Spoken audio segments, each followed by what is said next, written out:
This episode is brought to you by Intrinsic Design is a residential and commercial building design firm with over 20 years experience working for local architects and builders on various residential and commercial structures throughout Central Texas and beyond.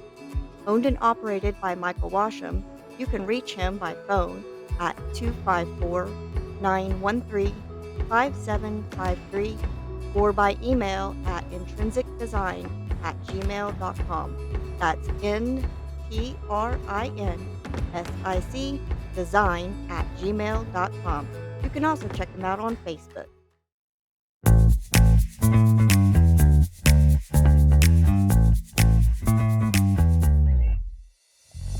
They'll talk about anything and to anyone. They're straight out of the streets of Temple, Texas. It's Randomness with Heath and Josh. All right, we're back. What's going on, Josh? How you doing, man? I'm Peachy Keen. You're Peachy Keen. That's a new one. Is it a new one? That's an old one. It's an old one. Dude, I'm liking that shirt. What's going on with that shirt? This is what I wore to work today. It's my Duluth Trading Company Waves. Your Waves. And why is it that you're still dressed for work? Because I worked late today and I didn't realize how late it was. Yeah, and I literally raced here to make it to this podcast recording. You text me at like 6:32 our time, and we're supposed to get on at 6:45. You're like, I'm gonna go home and I'll make there in time. I'm like, dude, it's all right. It's all right. You know, we're good. But I made it. Glad you made it safe. And that's the benefit of living in Temple. Your commute is like 3 traffic lights in 15 minutes. Yeah, and 18 old people you get behind. Dude, that's such the truth. Like going down, I'm just like, will you old people please just move out of the way? If you can't drive, hey, don't. You're going to be an old person someday. I'm old now, motherfucker. You already know old people who are probably on the streets. Well, my thing, I think I've said this. Would you tell we're going on a tangent already. But like, okay, so my parents are in their late 70s, right? They're almost 80. I'm like at 75. I think you should have to redo the test. Like, I really think you should have to redo the driving test. You know, just the reading. I mean, the whole damn thing. Like, I really do, because there are people out there that should not be flipping driving. And now my parents are great. Sure. They're fine, you know, but whatever. It's just, you know, come on. Ain't people trying to die down. So just picture those people as your mom. You wouldn't. I do, and I'm like, would you freaking go? Damn. You tell your mom, gas pedals go, on Mom. the right, fool. Yeah, gas pedals on the friggin' right. Push that son bitch and get out the way. Yeah. All right. So we went on a tangent there. Sorry. So I was gonna tell this quick story because it happened today, and you know, there's always crazy crap going on around my work because where I work. But anyway, so I'm walking into a food establishment, if you will, because I'm not being nobody's sponsor. And there's a guy in front of me, and he's ordering, but I can't see his face. But the people that are making the food in the background are kind of doing this walk by kind of, oh, damn, you know, look at this person. And I'm like, okay, what's going on? Well, the young lady that's taking his order is just as sweet as she can be. And I'm like, she's doing real well for whatever the hell they're all looking at. Cause I'm looking around. I'm like, is it me? You know, what am I doing? And anyway, so then he's taking a very long time to order. And finally, you know, I was almost to the point of saying something like, hey, dude, I'm behind you. There's other people behind you. But these two ladies came up behind me, and they said something first. And she said, you know, there's other people back here waiting.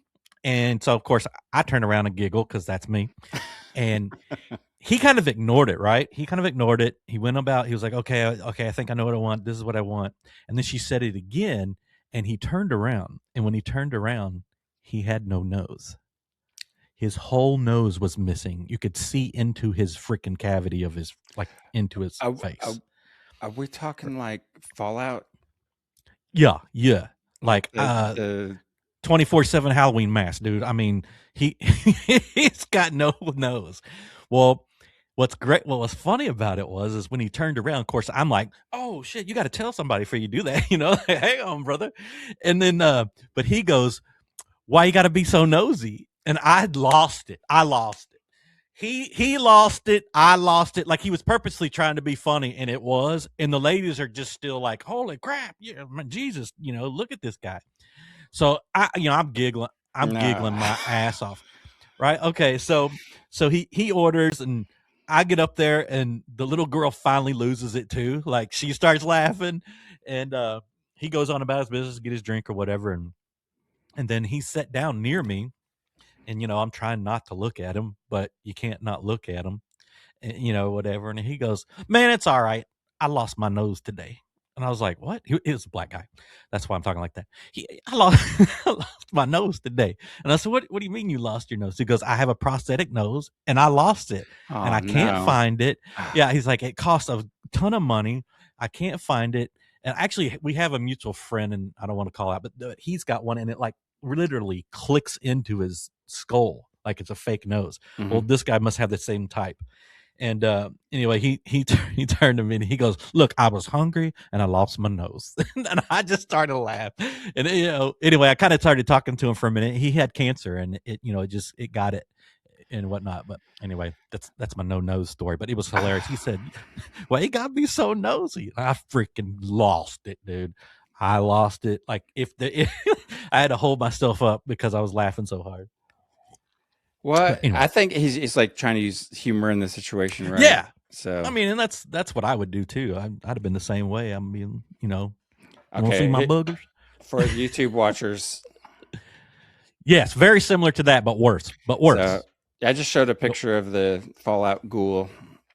Yeah, From, no, it was worse. Like it was like up to the middle of his Really? eyes, all the way down my to goodness. almost to his lips. It was a whole huge piece Mhm. that was gone. But let me tell you, man, that's like when somebody has a nub and they reach out to shake your hand. You gotta warn somebody before you do that, man. What the hell's wrong with you? All right. Bless.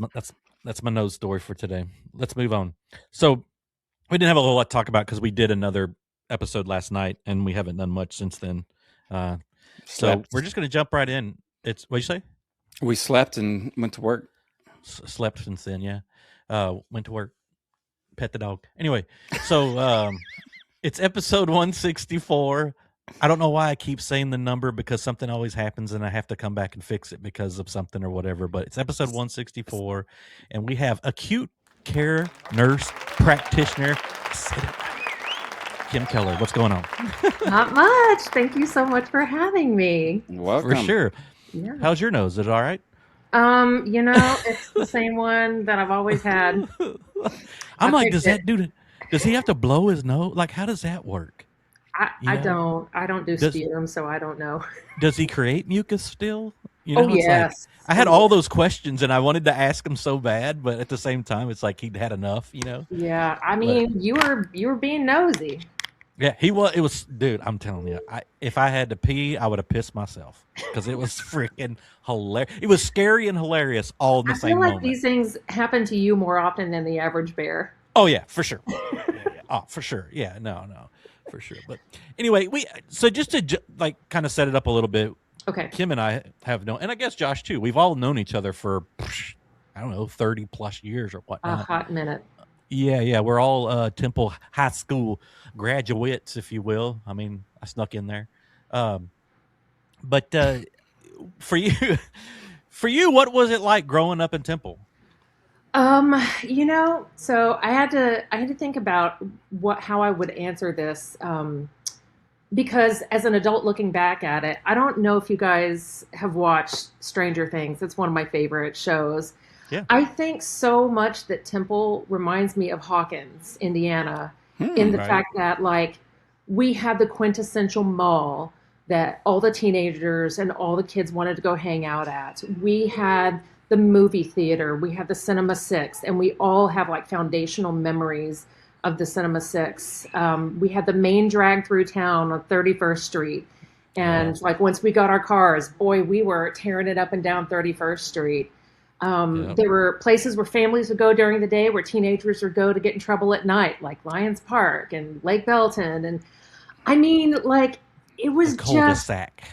The cul-de-sac? Yeah.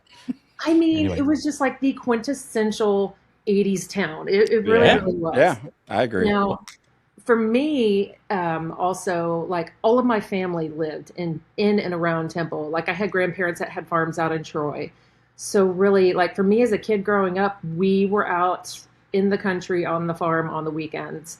and life just kind of revolved around whatever, the kids had going on during the week. And recently we had helped my dad clean some of the house out after my mom passed away, and she still had like programs from like Meredith Magnet Christmas. I know. Oh, And I mean, it was so nostalgic. And I'm like, man, we just had the quintessential 80s town as kids growing up and just didn't even know it. It was Right. just, I think, as a parent looking back on it, you think, man, that was a good place to raise kids. And as kids growing up there, we couldn't wait to get out of it because we thought it was so boring, mhm. But it's definitely, I just feel like it was a good place to raise kids. It was a lot safer environment than I think we all realize, especially, if you've moved out of Temple and then come back to it at all. It's its Yeah. own little, microcosm. Yeah. I'll say it still is a good place. Yeah. I mean, I didn't know that you had family that in Troy. Oh, It's like- yeah. is it- So my dad's side of the family had a farm out in the country past Troy. We would drive through Troy to get out there. And we were out there Friday nights through Sunday nights. I mean, just constantly. And then my mom's side of the family, they had a farm out there, but they lived in Temple. So both sides of Okay. the family had farms out in Troy. And so I consider myself a country girl as much as I do an in-town girl. I won't call Temple a city per se. Yeah, It's just a town. It's a middle-sized town. Yeah. But yeah, we spent equal parts in Temple and Troy. Huh. My family is from Troy. My dad and his whole family are from Troy. They're still Mhm. when it's in Troy today. Oh, So it's kind of wow. funny that was it so your dad's family? Yes, the Krause side of the family had the farm that they lived on out there in Troy, and then my mom's side is the Gilmeister side, and they're the ones that all lived in town. Okay. All right. Yeah. Not that really matters to everybody else, but I just wanted to know. If you've driven Yeah. down Gilmeister Lane, that is the old farm place that my grandfather grew up on. Right. Right on. That's cool. Yeah. Yeah.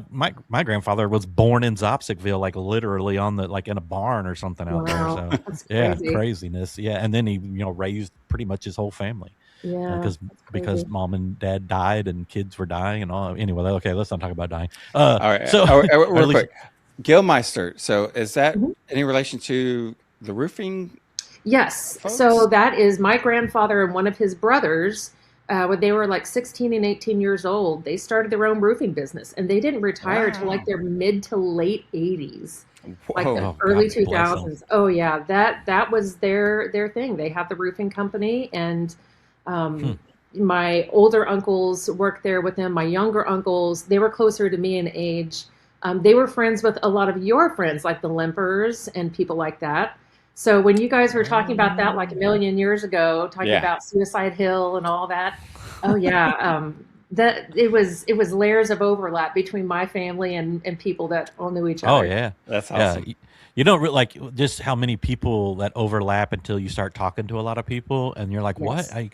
Like there's a guy that's coming on in next month or month after next, and he's a survivalist out in Colorado. I'm related to him by marriage.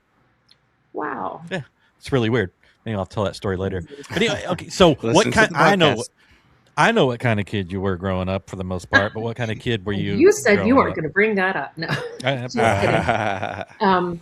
So the nerd in me, I did write down my answers ahead of time. Oh my Because- gosh, I'm not going to ask every single question. I know, but I don't. I want to give like good answers, and so I want to think about it first. I love it. I mean, I was always really social. I finally got into strings and started playing violin around 5th grade, but I wanted to do it much earlier than that. And I just always kind of had this nerdy side, but I didn't want to be known for being a nerd. And then by the time I got to high school, it was like, oh, you can't label me. One day I'm wearing like, Massimo shirts and Converse. The next day I'm wearing my dad's old like flannel and like kicking it like grunge style. The next day I'm wearing my pleated schoolgirl shirt, and then the day after that I'm wearing my sprayed on cowgirl jeans. Like I was very Nice. much a like, you can't put a category on Yeah, me. that's funny. You can't pin me down kind of girl. I still have 2 original Massimo shirts I've kept them. Oh my God.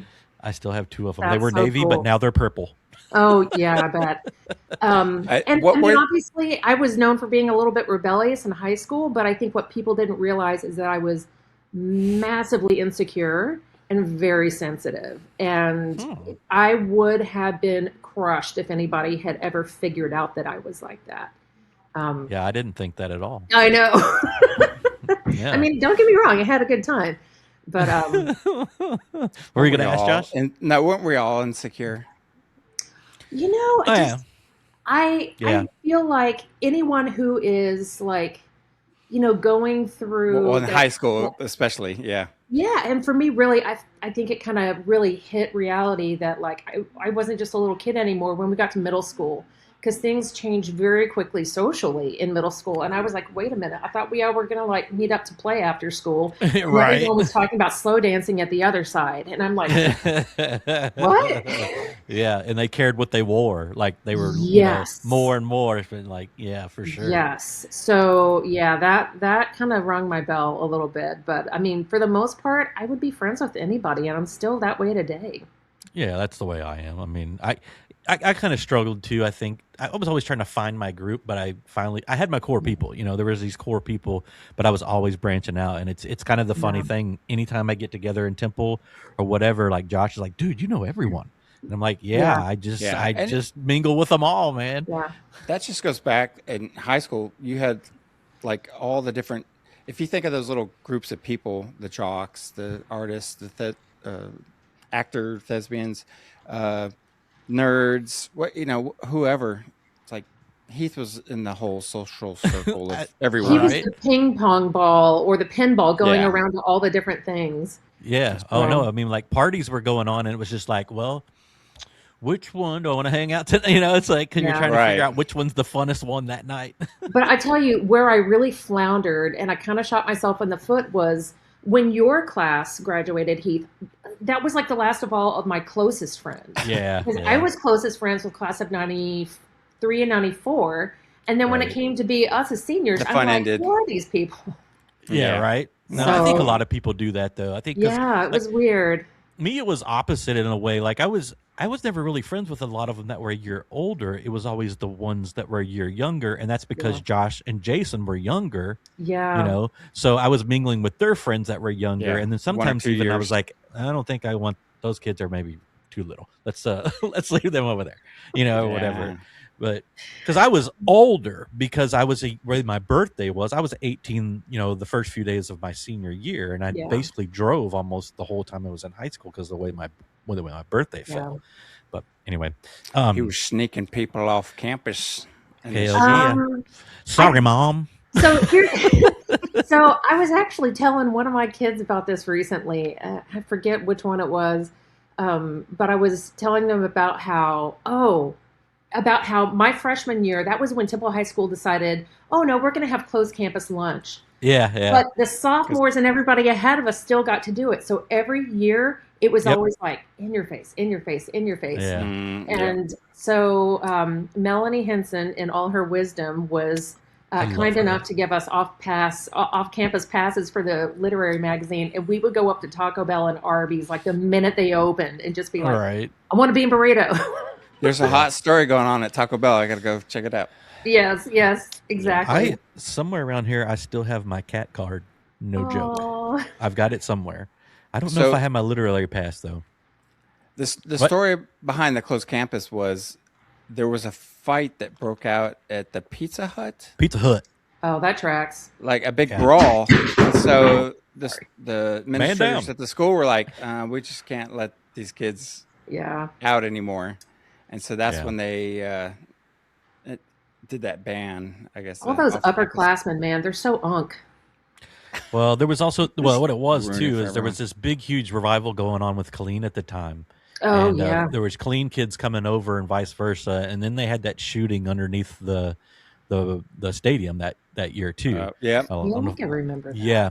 I was probably a freshman maybe. So that's why y'all might not remember that. I think I was a freshman when that happened. So y'all weren't there yet. Yeah. There was a shooting, and that was, all because of the rivalry crap, just bunch of BS. So that's kind of how it went down. Wild. But before we move on to who you said Melanie Henson, who is my favorite teacher of all time. Who was one that was maybe a big Oh man, inspiration for you? So this is one I really wanted to think about ahead of time, and I really wanted to be sure and give all the proper shouts out. Gotta pour one out for Mrs. Tullis, my 5th grade strings teacher. Strings teacher, okay. She introduced me to music and told my parents, like, hey, she's actually working really hard. She's really good at it. And then she ended up being a violin teacher to my oldest child when she was 3 years old. Oh, nice. Wow. It's really sweet. Yeah, she's just such a precious person and so positive and so great with kids. Mr. Flowers, definitely got a shout out to Mr. Flowers because we've seen him at Neighbors on 7th. Oh my God! Yeah, he's retired. His retirement. Yeah, it is well due. He tolerated as much as he could of my bullshit, and when he couldn't take it anymore and he needed to call me out, he did. And he was one of the only teachers who ever did that for me. And going into my senior year, I don't know. I was being a punk and should have gotten cement shoes for my birthday and taken out to Lake Belton. I'm sure. Like, I was such a just terrible teenager, and I decided not to go back to orchestra my senior year, which was a really stupid choice. And he told me that, and I felt like I was making a point. And plus, I mean, I've had all the literary magazine stuff going on and whatnot, but you know what? He didn't chase me down. He let me sit with my decision. And the orchestra went on and was very successful without me, and didn't bat an eyelash. And so it was a really good lesson about, okay, you made a choice, and you're going to have to deal with it. And I really appreciate that tough love. Of course, Mrs. Henson. I mean, she taught me how to hold space for people. Because I know I would tell her things that I was excited about or what I want to go major in college. And she was like, Tell me what she thought. But she let me come and say those things. And whether or not it was good decisions, she, again, let me find that out on my own. Yeah. And then, I'm sorry, but the OG, the absolute OG is my corner. I mean, where would any of us be without my corner?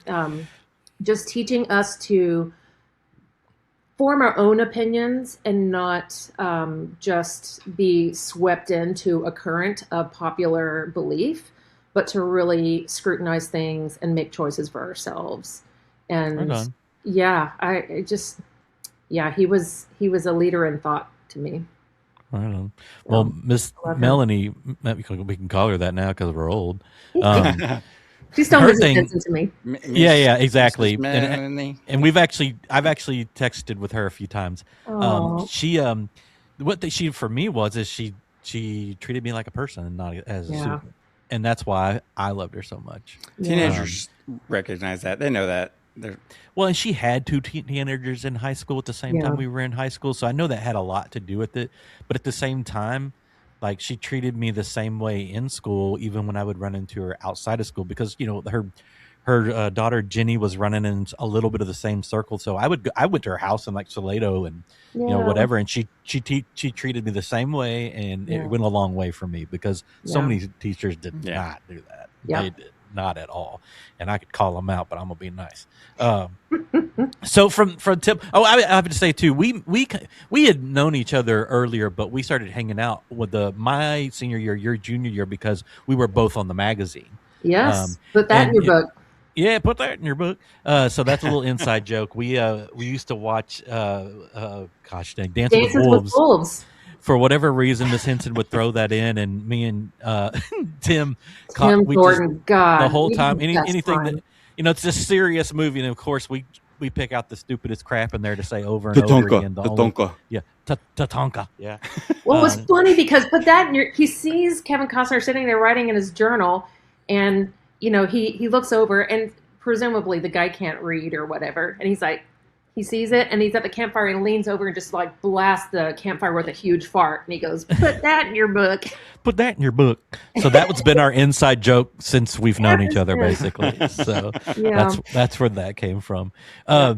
So at what point did you decide, okay, I'm going to Texas A&M? I know why, because it rules, but gig 'em. I heard something, I don't know if it was in a podcast or I read it somewhere a long, long time ago, but kids of a certain age in Texas, or kids that grew up in a certain time in Texas in the 90s, or, our generation, they considered it a birthright to either go to the University of Texas or Texas A&M. Like, it was like, are you going to have peanut butter and jelly with strawberry or grape jelly?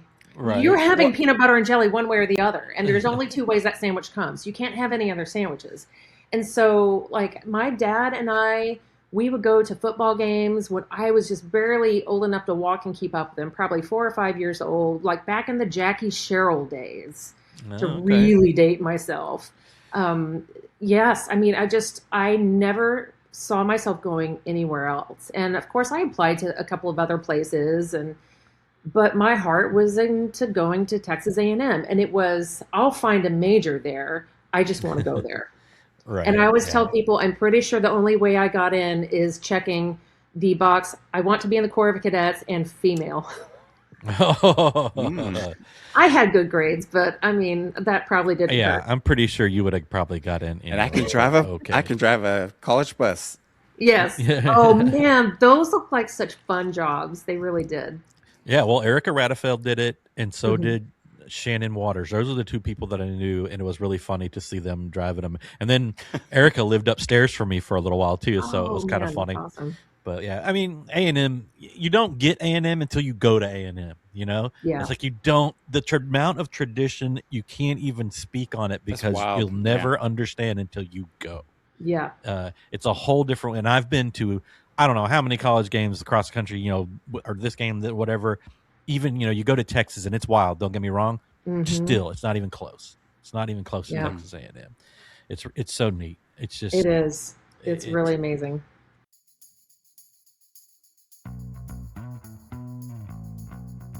Ready to secure your financial future? Whether retirement is near or far, it's time to take control. Talk to W. Marcus Hinn, a certified financial planner professional specializing in retirement investing and planning. Mark's goal is to help clients find peace of mind by creating customized strategies to help grow your wealth and protect investments. He'll tailor a plan to fit your unique goals, lifestyle, and dreams. Start today. Reach out to Mark and start your journey towards a confident, stress-free retirement. Find him at wmarcushenn.com. That's WMARCUSHENN.com. It's your future. Let's plan it. Securities and advisory services offered through the Strategic Financial Alliance, Inc., member FINRA, SIPC.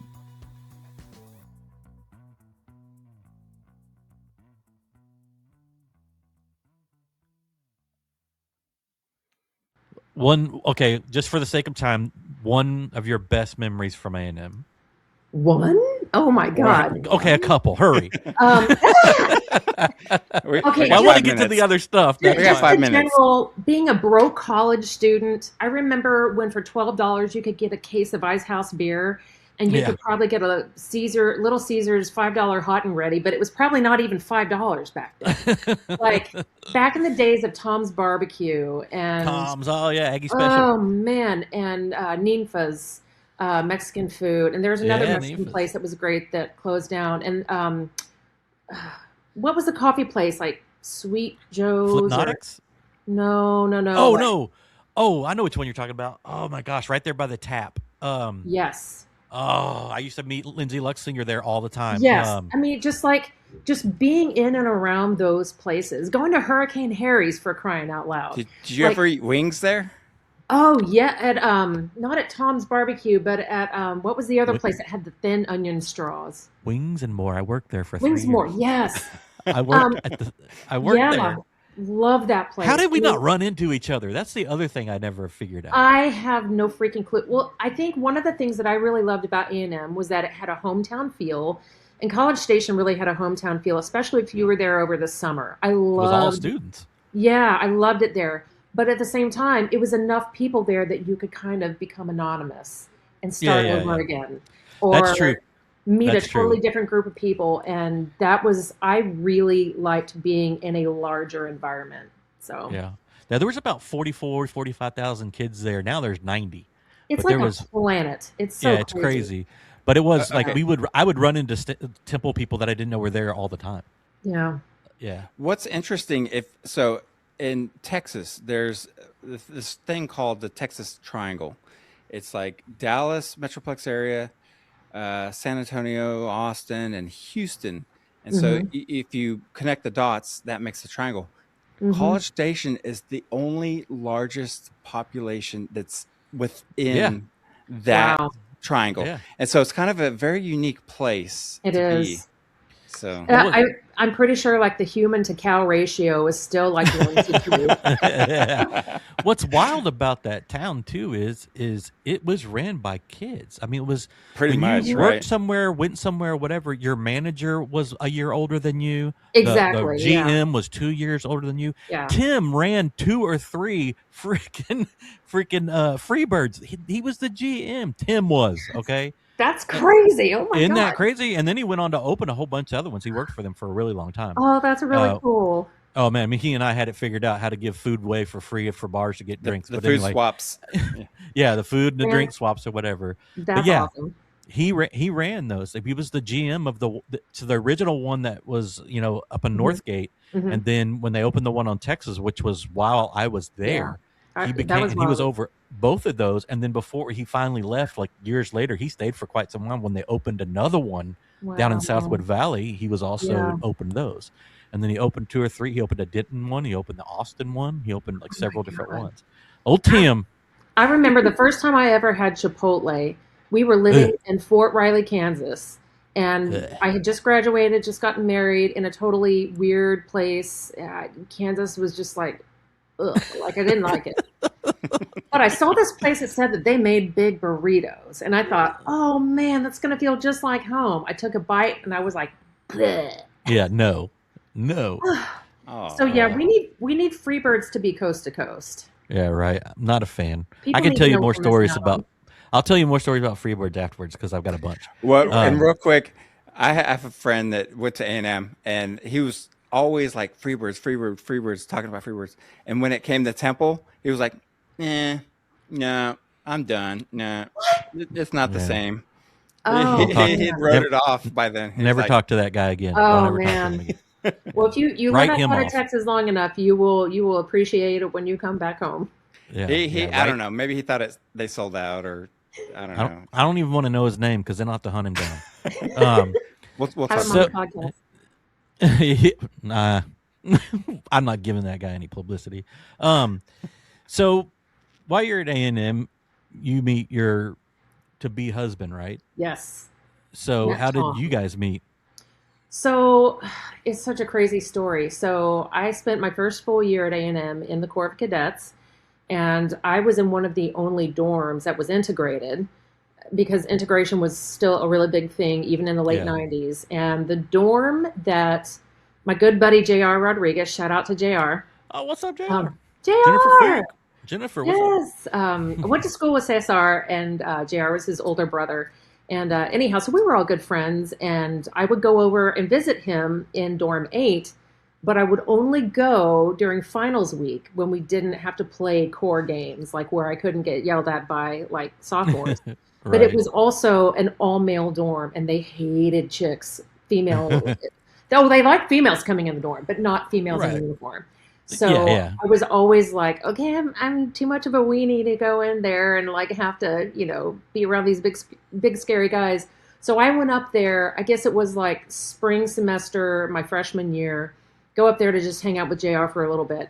And I'd look down the hallway. Oh, thank God there's no one there. Run up the stairs. And he was on like the 3rd floor, I think. And I got all the way up to the 3rd floor. And who do I run into but this 6'2", buzz cut, big, huge dude, and just like the meanest looking gal on his face. And I was like, oh God, I'm dead meat. And he was like, what do you want? Like, why are you in this dorm? I'm here to see my friend JR. He's like, his room's down the hall. And he just stares at me. And I'm like inching past him along the wall, just trying to just put as much space as I can between me and this big scary dude. And I remember I had JR walk me downstairs to the quad because I didn't want to have to interact with this guy again because he really intimidated me. Over the summer, ended up making the decision not to go back into the Corps. And I lived by myself in a 1-room apartment down across the street from the Post Oak Mall. It was like a little efficiency apartment. So I was down there. And Monday morning, 8 a.m., first day of school, my sophomore year, I walk into Econ 202, and who is there sitting with his feet propped up? But Tom Hanrahan. And I was like, oh, God, it's that dude. And so I walked in and sat down and talked to some friends that I had that I've been freshmen with in the Corps. And I sat down like 2 or 3 chairs ahead of him and 1 row over. And I turned around this way to talk to my buddies who were behind me. That way I would have my back to Tom because I didn't want him to recognize me. Because, hey, I recognize you. And I mean, he knew exactly who I was. And I'd say about a month later, he asked me out to Midnight Yell, and the rest is history. Yeah, that's cool. Midnight Yell. It was Midnight Yell. He was a junior, so we got to be on the field.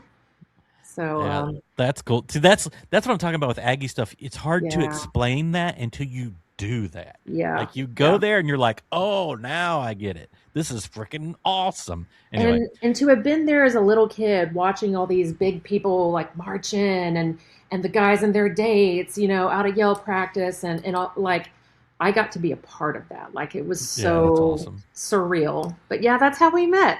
Right on. So long story short on that, you guys get married, right? How long was it before you guys got married? Let's see. We started dating. That was fall of '96. Like Ross and Rachel, we were on a break for about a month or 2 in there somewhere. Pivot. Yep. Pivot. Anyhow, so we got back together. We didn't break up for very long. He was like, well, I don't know if I want to be that serious. And I'm like, see you, bye. Bye, Felicia. And I think he was a little surprised how quickly I was like, whatever. Of course, I was trying to play it cool. But so we got back together pretty quick. And then we got married July 1st of 2000. And it like to never happen, too, because he took a commission into the military and they kept changing the date. He was supposed to leave and go to one of the bases in South Korea as his first duty station. It was an unaccompanied assignment for a year. And like, we were just devastated, like to have to spend the first year married apart. And he found a buddy who was willing to switch with him. So his wedding gift to me was he got his orders changed from Seoul, Korea to Fort Riley, Kansas. And I was like, there's an Army base in Kansas? What? Why? Yeah, so that's where we started off our new life together, was in the middle of nowhere at Fort Riley, Kansas. What branch of the military was he in? He was in the Army. He started off as a chemical officer and then transferred into the infantry, which it was either that or armor was what he had really always wanted to do. So he loved being in the infantry. And you guys had 2 kids together, right? Yes. We had a welcome home from Kuwait baby. She is turning 23 here in a few days. And then we have a son. He is 21. He just finished basic training, and he is going into the Army Reserves as a firefighter. Wow. Okay. Well, good for him. That's so Grace, awesome. Our oldest Grace was born at Fort Benning, Georgia, and Sam, our son, was born at Fort Polk, Louisiana. And those are the 3 places that we lived together. Oh, okay. All right. So you guys, I mean, so at that point he goes off, and I know this is the hard part, but at what point and how old were your kids and stuff when he passed? Can you talk about that a little? Yeah, I mean, I can tell you as much or as little as you have time or inclination. Well, you tell what you're comfortable with. How about that? Well, I really, he passed on November 30th, 2005. So for me, this has been almost 21 years ago, which is crazy to think that it's been that long. It's a whole lifetime. But I've always felt, even from the day that he passed, that I wanted to be able to talk about this openly with people, for them to know how he felt about where he was in his life, about what I was going through, and just be very transparent. I think death is something in general that people, including myself, are afraid of. And you don't like to talk about it. You don't like to think about it. But unless you take the bull by the horns, I can't imagine not wanting to try to be prepared for that or to think about some of it in some way. So leading up to it, he was in company command at Fort Polk, Louisiana, and he was headed home one day from work. He was on a motorcycle, and his first lieutenant, I forget what he did. Anyhow, he was like, "Hey, is Captain Hanrahan home yet?" And I was like, "Well, no, but if you're calling me, that means he's left. So he should be here any minute," because we lived on post. And the eyewitness report said that it looked like as the road curved, his bike just kept going straight. And he kind of went down into this culvert and came up and hit a telephone pole. The crazy thing is his helmet didn't have a scratch on it. But when I saw the bike in the shop, like a couple of weeks after the accident, the forks on this thing, and it was a Heritage Classic. Like it was not a small bike. The forks were bent. So like he must have hit with a lot of impact. So thankfully our hospital on post was just over the hill from where he was. And so they got him over there very quickly, did all the appropriate scans, stabilized him, and then sent him up to LSU Shreveport to an actual trauma center. So at this point in time, I have a 2.5-year-old and a breastfeeding 9-month-old. Yeah. And not a stitch of clean clothing in our house. So I'm packing dirty clothes and bottles. I mean, you name it. I was just like, I don't know where to start. And, I had called some neighbors in my neighborhood, and they kind of helped me, get things put together, and got up there. And when I walked in the room, he was in an ICU. And, I walked in and started talking to his nurse, and he moved his foot by where I was standing. And so I just grabbed it, and, I was talking to him and walked up and held his hand and, said, "Hey, I'm here. The kids are fine. We're going to spend the night, at such and such place. We'll see you in the morning." And he squeezed my hand.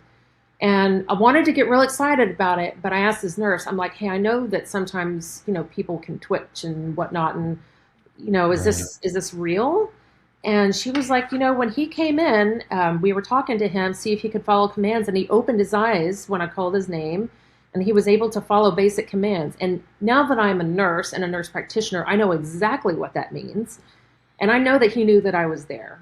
And that is the last communication that we had, because when I came back the following morning, he had what we think was an aneurysm that ruptured somewhere in his brain. And he had a traumatic brain bleed, basically a hemorrhagic stroke, and the pressure in his skull was too much for to be compatible with life, basically. And so they did brain death testing later on that day, and they declared him brain dead. I knew that he wanted to be an organ donor, and so I was the one that immediately said, "Who are the people we need to talk to?" Because this was important to him, and I want to be sure that this gets taken care of. And I mean, people were like, "Are you sure?" And I'm like, it's my mission to honor him and to make sure that his wishes are fulfilled. And it doesn't matter what my feelings are. This is how I can do something for him right now when I feel like I'm helpless. And so, and one of the things that really struck me the most that I never forgot was, when I got the news and everything, the nurses were just gutted. They were crying. The neurologist, she couldn't even hardly tell me what was going on. She was crying so hard. Oh, wow. And I mean, I was a little shocked. It took me a while to process what was really going on. My sister-in-law was an ER nurse at the time. And I was like, "Can you please explain this to me? Like, what's going on?" And they were telling me, but my brain just couldn't process it. So it took me several times of being told, "Hey, this is what's happened," for me to go, "Okay, well, is he going to wake up? Like, does he need a surgery?" And, they just had to keep putting it in very basic terms for me, because like you go into just like this sensory overload and your brain just doesn't process. And so, I finally came to terms with it, and it was so good. I had closure. So many military losses, we all sit there and think, okay, well, what happens when my soldier or my airman or my corpsman, whomever, whatever branch, what happens when they don't come home? Yeah. And, my life has been an example more than once that, it can happen at any time. You can't prevent it from happening, and you can't always be prepared, but, it can happen to anyone, anywhere, at any time. And, I kind of forget where I was going with that, but anyhow, did the aneurysm cause him to have the wreck, or that was after the fact? We don't know. And I opted not to do an autopsy because I felt like, well, I was there when he passed. Oh, yes, that's what I was going to say, closure. I had the closure of being there seeing him in the bed and going through the brain death testing, which is, there's several different steps to it. And, there's certain legal things that have to happen, like, with two physicians and whatnot. And that can be different depending on the state that you're in. But you look at, do you have brainstem function, or is the rest of your body able to be kept alive artificially, but there's no meaningful brain activity? And so that's what that was. And I was there to see it. And I was there to understand there's no electrical activity going on in his brain. If we turned off a machine, this is what would happen. And so, and having a patient or loved one who is brain dead is so surreal because they are laying in the bed. You can touch them and they're warm. You can feel their pulse. You can see their heartbeat. You can see their EKG tracing. You can watch their chest rise and fall with the ventilator. They look like they are just going to wake up, sit up, and argue with you or whatever. And it's so hard to make that connection that the person is not there. The body is there, but the person is not there. Yeah, it's just... So that was, I think that's why the closure was so important for me. And a lot of military families don't get that. Some military families don't get remains. And if they do, sometimes they are not able to see them. And I cannot imagine not having closure. Closure is such a big deal. Yeah. So I felt very lucky in that respect. Once he passed and you guys, for about lack of better words, started to move on, because you don't move on. But I mean, what did you do? I mean, did you go back home or? So I was really lucky at the time that they had expanded the amount of time that you could stay. Because again, we lived on post at Fort Polk. They expanded the amount of time that widows could stay in housing from 30 days to, I believe, up to a year. So I was able to... 30 days? That's what it was God. Before? Good Lord. Yeah, our Vietnam era service members and their families. I mean, we were soldiers once. The whole thing about them getting notifications through the taxi service actually happened.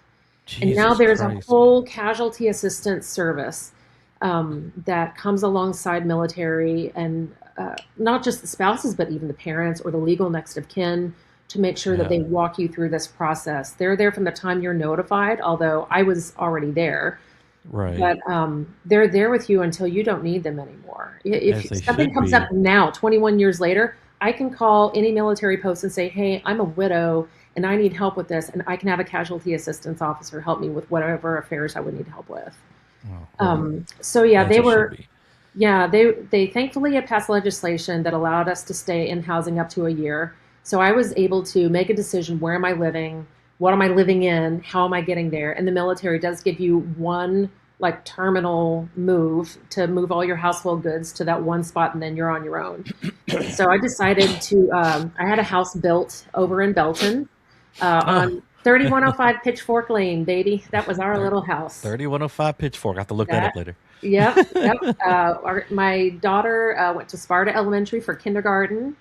And yeah, so that's where we decided to go. But Temple was not the first place on my list that I wanted to go. It was hard to come back home. I felt really self-conscious and really embarrassed. I felt like a lot of people knew about why I was home, which I didn't necessarily mind, but I did not necessarily feel welcome in my hometown anymore. Yeah. And it was just really hard. And I knew that I needed to be there for the support with my kids, but also for them to grow up around their cousins and their grandparents. Sure. And that support was there. Yeah, the support was there, but man, people weren't doing stuff for me. I mean, I had to wake up at 6 or 6:30 in the morning to mow the yard because I didn't have any babysitters, and that was before the kids would be up in the morning. So I'd be out there mowing at 6 or 7 in the morning. So yeah, I had a lot of support, but also they kind of made me do some things on my own. And that was, it was hard, but I needed to do it. I survived with routine. And I know it sounds crazy, but Monday through Friday was Monday was the best day of the week because we got our routines back. All the kids' favorite shows were on. Right. We had a play date to go to or a church activity to look forward to on a certain day of the week. But man, when Saturday and Sunday came, that's when all of my married friends with their children were like, sorry, it's family time. we didn't even have the routine of TV shows. And so it was just like this flapping in the wind, this very lost, ungrounded feeling. I remember I used to keep snacks, certain kinds of snacks that were easy for the kids to open. I would keep them on the bottom shelf of our pantry in case something ever happened to me. That way, if it was a while before my parents came to check on me or come and say hi, that way they'd be okay if I couldn't be there to take care of it. Or something happened. Like, it just, when I say you go into survival mode, like, you lose the ability to think about what your life is going to look like in a year or 5 years or 10 years. It became I can get to the end of today. Tomorrow, tomorrow. And after the kids go to bed, I'm just going to lay here until I fall asleep. And what do I do? I mean, I had great friends who were, that's back when we'd be like on MSN Messenger and playing solitaire online, together. And they were just, they were able to spend time with their husbands, but also be online with me. So I entertained myself a lot with that. But yeah, it was very isolating. And so I really, and I will say, like, you have to surround yourself too with people that get it. And being around people who are married, they don't get it. They complain about their husbands, and you're like, I'd love to have a husband to complain about. I miss that. Or, people who are divorced, they have like, well, this is my weekend without the kids. Oh no, you have your kids all the time. And again, with closure, you don't get to go and put your finger in your late husband's chest and go, you pissed me off this time, or you hurt me, and I want you to say I'm sorry for it. There's no more of that. You can work through it, or you can be upset for the rest of your life, but there's no one that you can like drag into couples therapy and talk about it. So it was a lot of trying to just figure it out on your own and just getting through each day one at a time. It was really, I can only imagine. Yeah, Goodness. It's crazy.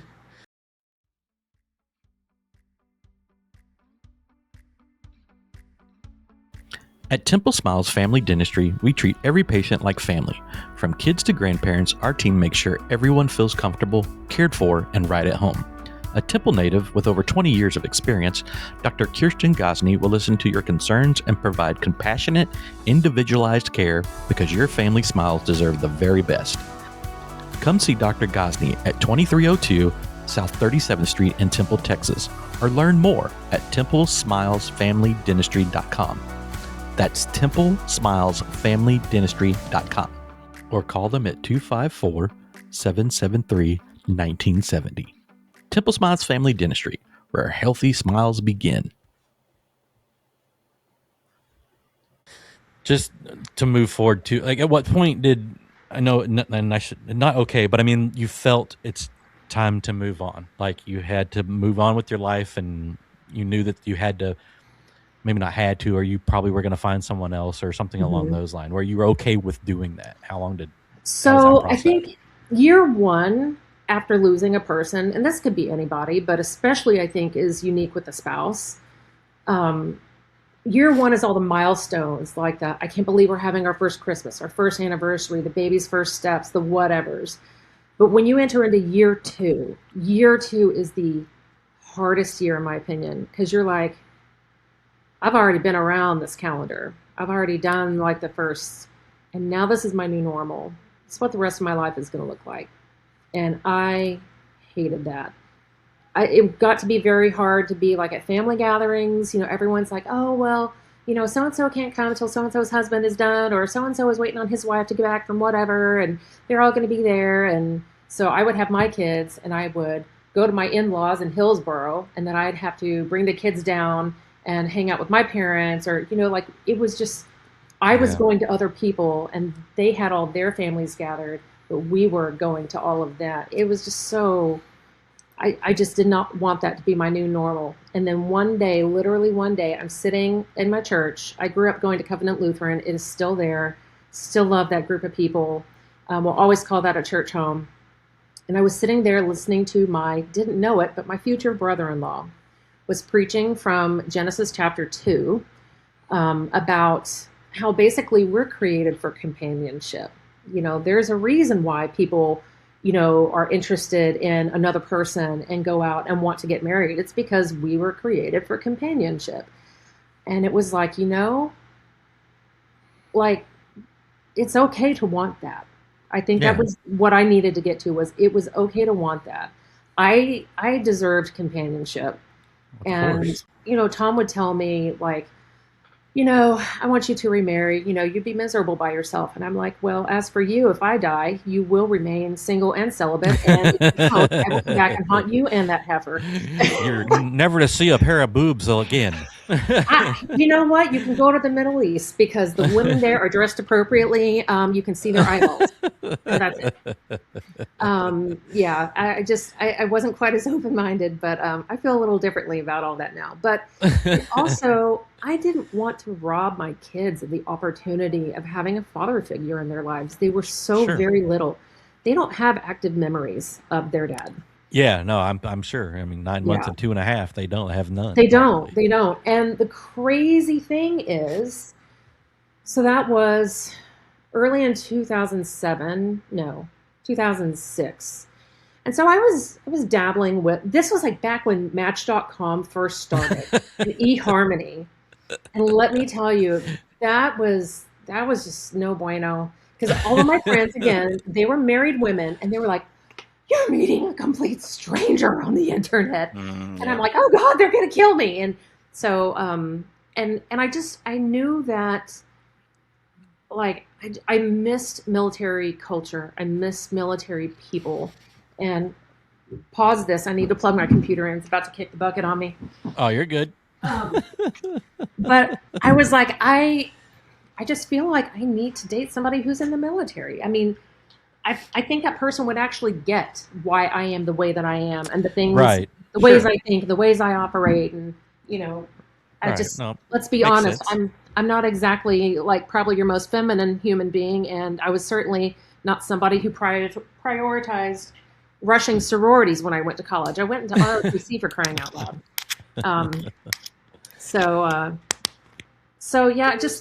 went on a couple of dates with one guy, and he had been divorced, and they shared custody of their dog, and I was like, oh, this is too much. And so I kind of made my list of must-haves and can't-stands. That's what eHarmony called it, just to kind of like get in touch with, like, what am I really looking for, and what are just like things that I can learn to be okay with, and what are things that I just cannot handle. And so that helped me kind of focus on what was important to me at the time. And then come to find out, my pastor, the one who was, preaching about companionship, had a brother-in-law that I knew about. Back in 2003, when we lived at Fort Benning, I had just had my oldest daughter, and we were sitting outside of a place called Ranger Joe's. It was a military, like, gear store and place to get your hair cut. And it was in Fort Benning, Georgia. And my mom was like, "Hey, do you know this guy?" And she told me his name. And I'm like, "My God, Mom, there's like tens of thousands of people down here. What are the odds?" So I'm like, "Hey, dear, do you know this guy?" And he's like, "No." She's like, "Well, that's the pastor's brother-in-law. I got his name off the little prayer board at church, and I'm going to pray for him when he's in Afghanistan." I'm like, "That sounds great, Mom. You do that." And it's like identical to what my mother would do. Thank you. It's on my heart to pray for him. So anyhow, so she's all rolled up with this, and he's a single man. He's never been married, and doesn't have anyone to come home to, and no one to pray for him. And I'm like, okay, well, great. And then fast forward several years later, I was like, "Yo, you've got a single brother-in-law. It's in the military. Is he still single?" I was like, "Look, hook a sister up, okay? I need to have a date in the year 2007, and I'm not doing so well on my own." And so right after that, we exchanged emails, and we just started emailing. So we got to know each other for about 5 months before we even met. I agreed to go on a date with this guy, sight unseen, blind date. And he said he had seen a picture of me. I had not seen a picture of him. And so that's how we met, was through my pastor. But I mean, we had known about him. Our family had known about him for ages. Huh. And and then we found out that he had friends at Fort Benning that lived 2 doors down from us. Of course. That he had helped them like move in and out of their house. We had probably crossed each other's paths and never known, because that's just how it works. Well, no, yeah, it was meant to be, right? That's kind of your path. That's how I mean, yours is different, but it's like you go through the things you go through with certain people to get you to the person you're supposed to be with. That's kind of how I felt about it. But just for time's sake, a little bit, I want to jump forward. So, at what point did you decide? Oh, wait, no. When did you guys get married? I'm sorry. We got married in 2010. So, and then we immediately moved out to the East Coast, baby. Yeah. Loving it. So we moved out to Aberdeen Proving Ground, Maryland, and then we moved down to Fort Belvoir, Virginia. And my husband, honestly, I don't think he ever really actually worked on Fort Belvoir. That's really when he was in the Pentagon, or the Puzzle Palace, as we all lovingly call it up here. Puzzle Palace. The Puzzle Palace. And then he retired in 2018, and we've been here ever since. We just live off coast. What's his name? His first name? Roland. And what do you call him? I call him Roland. No, you don't. You call him Pookie. Oh, yeah. Pookie. Yeah, you would put that, and I'm like, that's so Kim. Like whenever you would post stuff like that or whatever, and then he actually came up with those names for us, but I was like, it was either that or Snugglelumpkins, and I'm like, ooh, Pookie. Well, what is his name for you then? Oh, Pookies. We're both Pookies. Oh, you're both Pookies. Okay, yes, fair enough. All right. So you guys got married in 2010. Did you guys have a child too, or it's just the two of them? So we were both like in our early 30s. He had never been married before and was all of a sudden the parent of two kids. And we knew that we wanted to have children together. So we immediately got pregnant, immediately had a miscarriage. Then we got pregnant with our third child, a daughter, and then had an ectopic pregnancy. That was wild. And then got pregnant with our last one. And so we have 3 girls and 1 boy total. Okay, that's what I thought. I just wanted to make sure that everybody else got that straight. When you start talking later, they'd be like, what? Yeah. So what point did you decide, hey, I'm going into nursing, and So I blame some of this lovingly on Nelda Houghton, because back in 7th grade science, Miss Houghton. Yes, I loved Ms. Houghton. Loved that class. Because I remember that was the year we were going to get to see a lady have a baby on the National Geographic movie. Yeah, Miss Delling was a tough cookie, boy. Oh, yeah. And so we were supposed to pick internships or something to do that year. And I don't know if it had to be in healthcare, but I specifically chose healthcare. And I went and shadowed with a woman, I forget her first name, but her last name was Schreier, Dr. Schreier. She was an OBGYN in Temple. And I went and... Oh, Lord. Yes. And I was all sold on going into medicine. And I wanted to be an OBGYN so badly and deliver babies and work with pregnant moms and things like that. And went to A&M. And I found out real quick, 19-year-old Kim cannot handle, the kind of pre-med. I was actually a biomedical science major, can't handle that. And being a 19-year-old in College Station all at the same time. So I ended up being an education major. And I was an elementary school teacher, 4th and 5th grade. I did not know that. Yes, I taught 4th and 5th grade in Kansas. Actually did student teaching in Temple at Travis Middle School with Janet Hoskins. Rest in peace. Oh my gosh. I love. She's one of my faves. And she was another one of my big influences as well. And she really taught me a lot about professionalism and how you present yourself. And but then she would slip in a one-liner and it'd catch you off guard because she was so sweet and nice, and then she'd get you with that one-liner, man. She was spicy. Yeah. One of my favorite books ever is Watership Down, and that was in her, such a great book. Yeah. But anyway, sorry. Yes. Didn't mean to go off that tangent, but loved her. So I ended up, I felt like, okay, as soon as my kids are old enough and they're all back in school, at some point in time, someone's going to tell me, or I'm going to feel like I need to go back to work. And you could not pay me enough to go back into a classroom and teach. It just wasn't. Right. I'm an educator, but I'm not an educator in public schools of children. I still do a lot of education in my role now.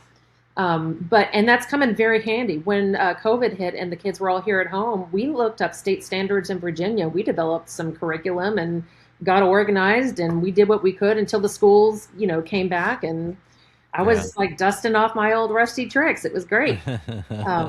But I was like, I think I want to try nursing school. I didn't feel like going back and getting a full bachelor's and trying to do the medical school route was really attainable at that time. And so my husband was like, well, go for it. Just see. You have nothing to lose. And so I did my prerequisites and got right into nursing school. I actually got my associates in nursing because we come from a generation where people worked a whole career off of an ADN. Right. Well, times they have changed, and now everyone requires you to have a bachelor's.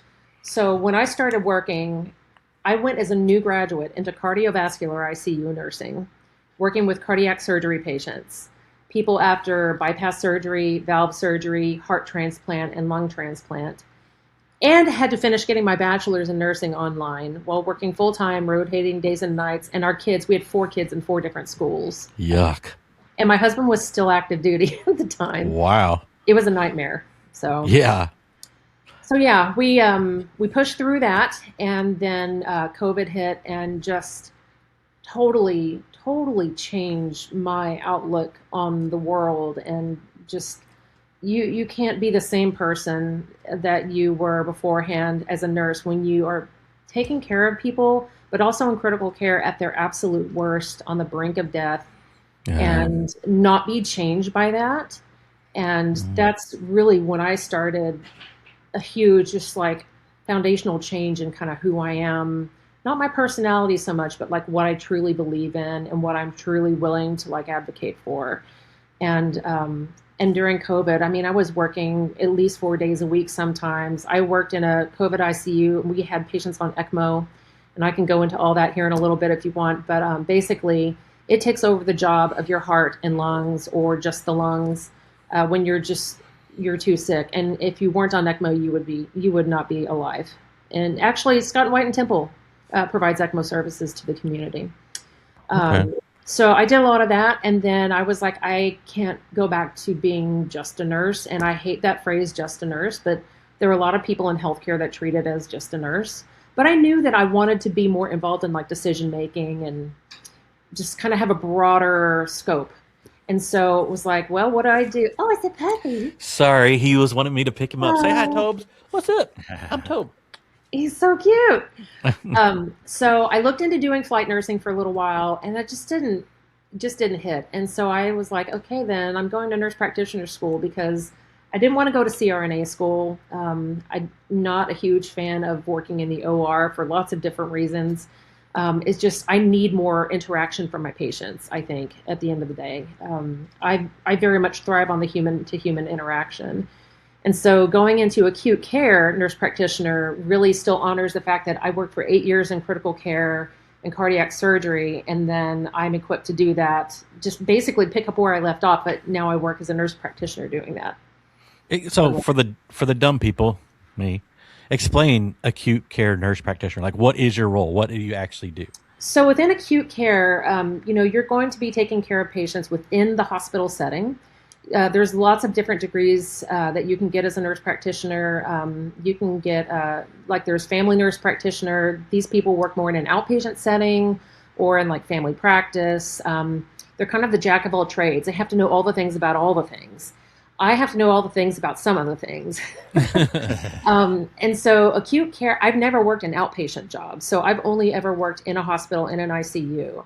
And to get into the program that I was in, you had to have worked in an ICU for like a minimum of 5 years, because that's really what they're training you to do, is to work in critical care or something around that level. And so what I actually do now is I work at MedStar Washington Hospital Center in Washington, D.C., and I am on the Advanced Heart Failure and Transplant Services team. So I'm still working with that same type of patient, but now I'm taking care of them from the time they come to us, like with heart failure that's getting pretty bad, all the way through what are we going to do for them.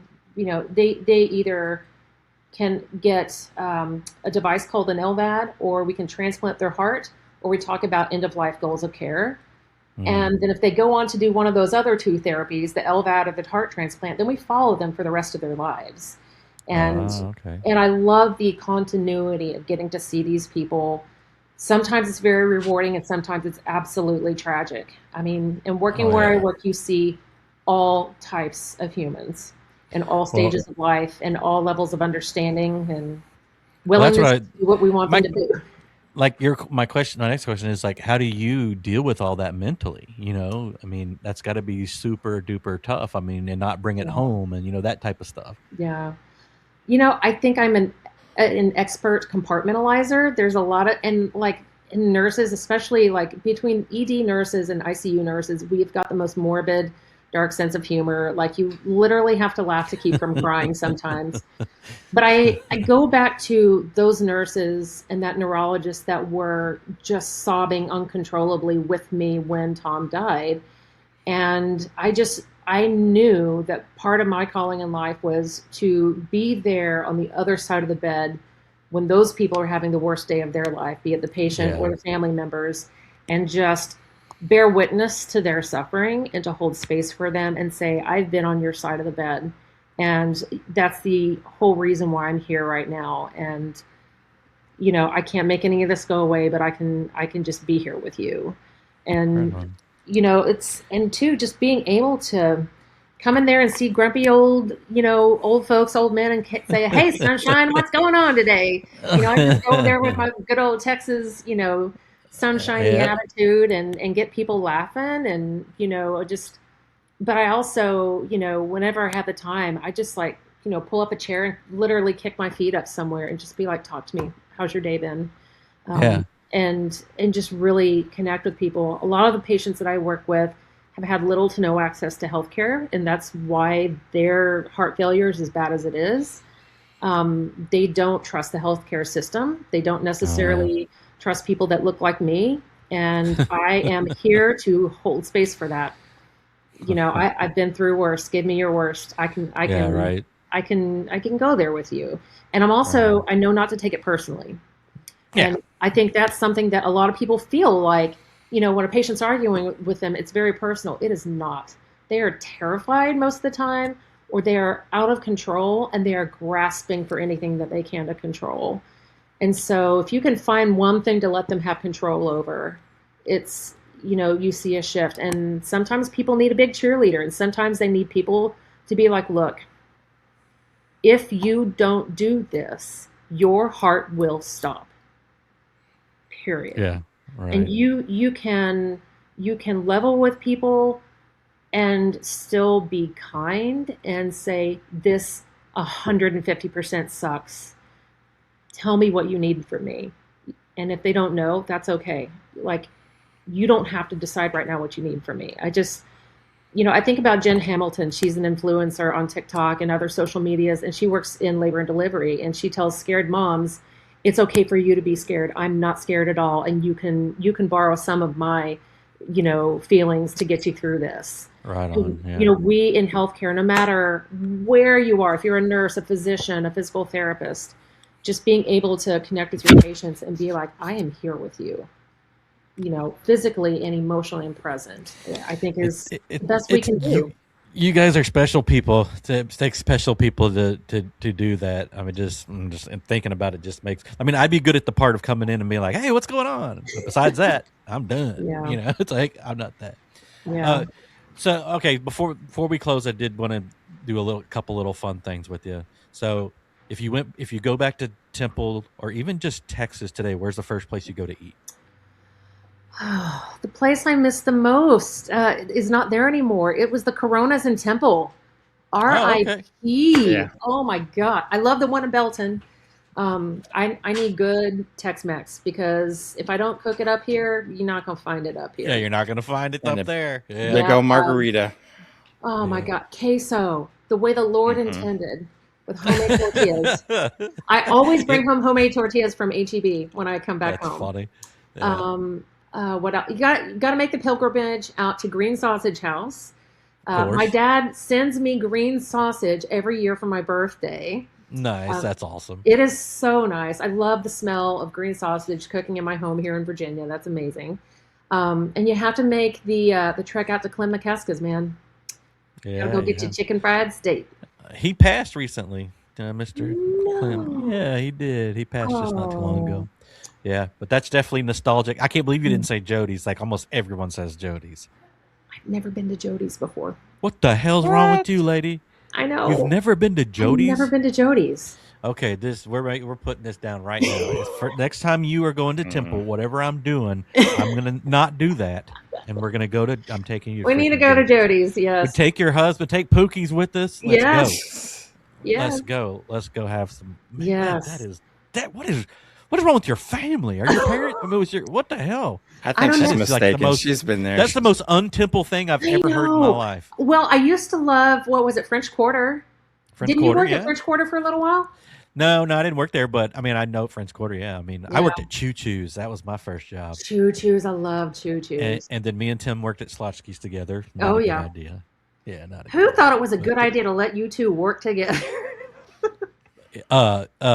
Mr. Bush. What was his first name? Oh, yeah. The Bush family. I can tell those stories. I'll tell you those later. But okay,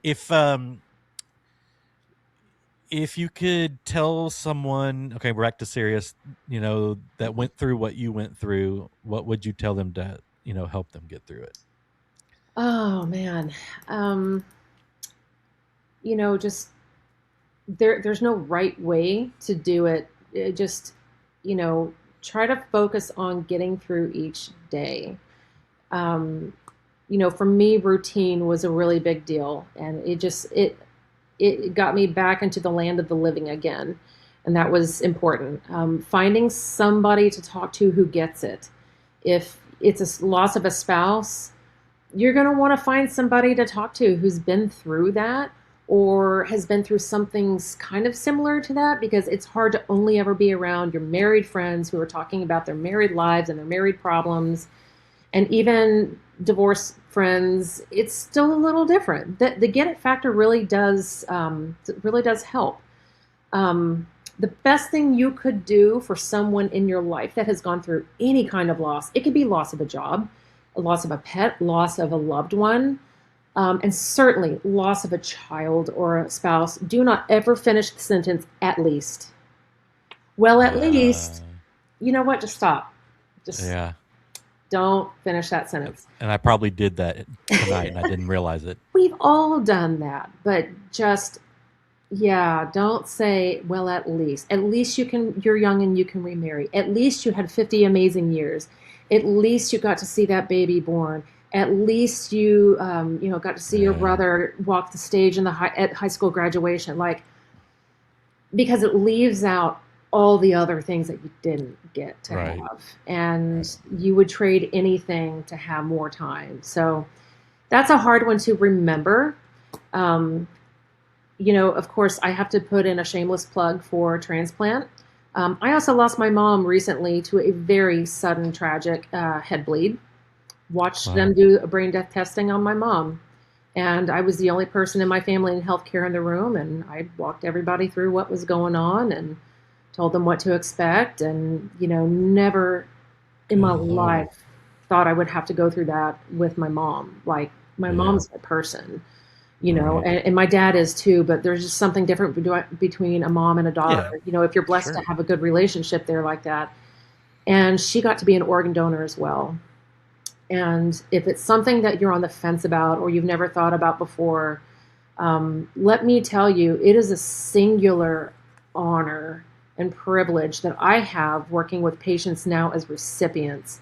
And whenever there are some of them that are having a hard time, I just say, look, I am twice over now a family of a donor, an organ donor, and seeing you doing so well brings me so much joy and peace. And you have a new birthday to celebrate now every year. Go forth and do great things, when you're having a down day or you're really struggling, think of me and who I represent, and just know how proud you're making us. And then sometimes you got people who are like, I don't want to do this, I don't want to do that. Well, you know what? I'm a donor family, and I want you to take good care of that organ, because that's precious. Right. This organ matches you, and only you. Take good care of it. You need to be a good steward of that. And, you have a community of people here who will support you, not to make them feel bad, but to kind of like shake their shoulders and go, hey, this is actually a good thing. And it does not come without a lot of sacrifices too. And my God, just, nothing is promised. Just cherish every moment you have with anyone that you love, and just try to lead people better than you found them, even if they are complete strangers. Just, try to be a bright spot in somebody's day. Anything. Share the laughs all day, every day. That's what I try to do. Get those laughs, man. Now, if you cut me off in DC traffic, you're dead to me. Totally different story. That's fair. I understand that. Yes. Well, before we let you go, I did want to say thanks. Tell your if he's listening or whatever, thank him for his service. Pookie's, we appreciate that. Thank you for what you're doing, because without people like you, I mean, a lot of people go through so much, and with you there beside it, that's great. And then thank you for the friendship. If we've stayed together as friendship all these years, and still from time to time we text each other just something stupid because it's fun. Absolutely. So thank you so much for that. As everybody knows, randomnesspodcast.com. Go check it out. Go buy some merch. Do all those things. Go look at the pictures, and we'll catch you guys next time. Thank y'all. We're gone.